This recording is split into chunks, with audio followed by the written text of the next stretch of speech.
शिवा ऐक ना, हा संपदा निघाली का ग? अरे ती आणि रॉकी तर अभ्यास करत बसले होते. मांजा सोडणार होती तिला, पण निघाली असेल ती. हा घे घे. हा बोला सीताई. शिव संपदा कुठे आहे? अगं वाजलेत किती? ती घरी यायला हवी होती आतापर्यंत. आम्ही सगळे घरी वाट बघतोय तिची. ती अभ्यास करत बसली होती, पोहोचेल इतक्यात. सीता जरा सावकाश. संपदा म्हणजे शिवा नाहीये वाटेल ते वेळेला कुठेही फिरायला. तू तिला या आधीच घरी पाठवायला हवं होतंस, पण तुम्ही बागेत गेला. परीक्षा आहे तिची, काही महत्व नाही अभ्यासाचं. हॅलो आई, अगं संपदा रॉकी कडे होती, ती जरा म्हणूनच थांबली, अभ्यास करत होती. आशू, संपदाची जबाबदारी मी तुला दिली होती, मग तू वेळेत का नाही पाठवलंस तिला घरी रे? आई तू शांत हो, ती मांजा बरोबर आहे, ती येईल घरी. मी मांजाला फोन करतो आणि कन्फर्म करतो. ओके, ते ऑन द वेच असतील, येतील. हा ठीक आहे.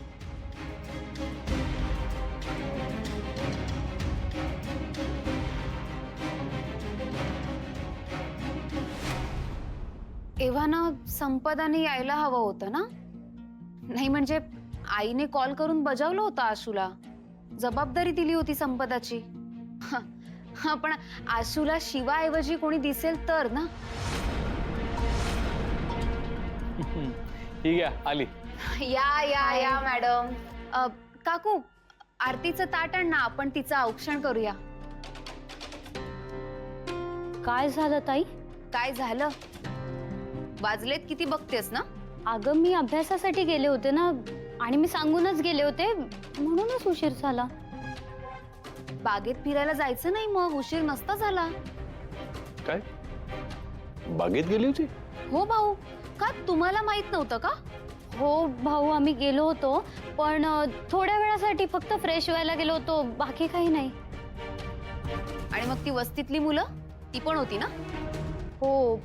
मग मग तू कुठे अभ्यास करायला गेली होतीस इथे कुणालाच काहीच माहिती नव्हतं.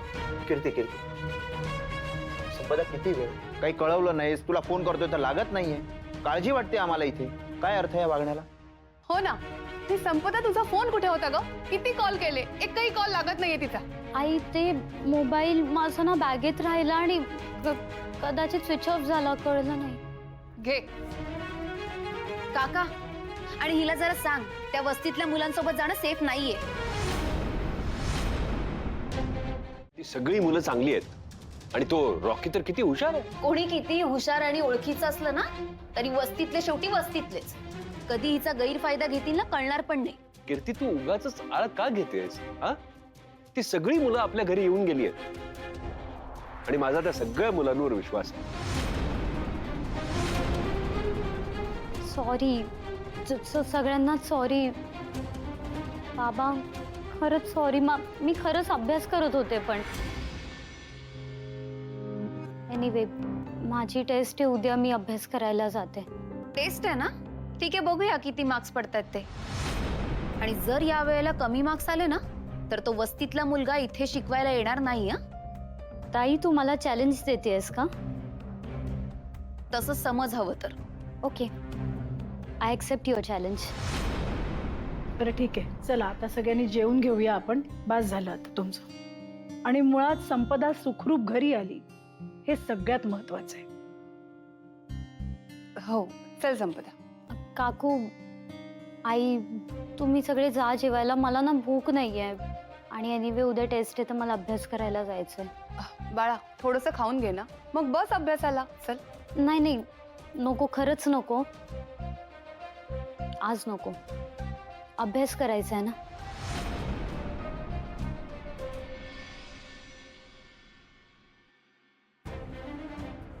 कीर्ती, तू हा विषय आत्ता काढण्याची काही गरज नव्हती.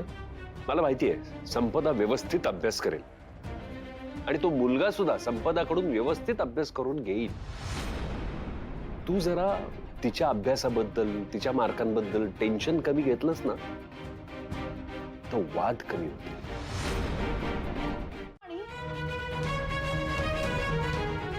अगं तूच म्हणालीस ना गॅरेज आवरायचंय. मग मग चंदन म्हणाला रिनोव्हेटच करू. मी कधी म्हंटलो? अरे तसंही खूप जुनं झालं होतं. कोणी सांगितलंय करायला? थांब जरा. आणि तुम्ही लोक 2 पायांवर घरी जायचं असेल ना तर लगेच निघायचा, नाही तर एकेकाला स्ट्रेचरवर पाठवीन. निघा इथून. शिवा, अरे बघतो काय काय बोलली ती. देख त्या थोडा चला निघा उठा. परत इथे तोंड दाखवलं ना तर याद राखा. शांत हो शिवा, शांत हो. गेले ते. शिवा तू काय इतका माज दाखवतीयस? तू एकटी मालक आहे ह्या गॅरेजची? माझ्याही पप्पांचं गॅरेज आहे हे. मग पप्पाने एवढा जीव लावलास का इथे? इथली प्रत्येक गोष्ट पप्पांची आठवण आहे. तुला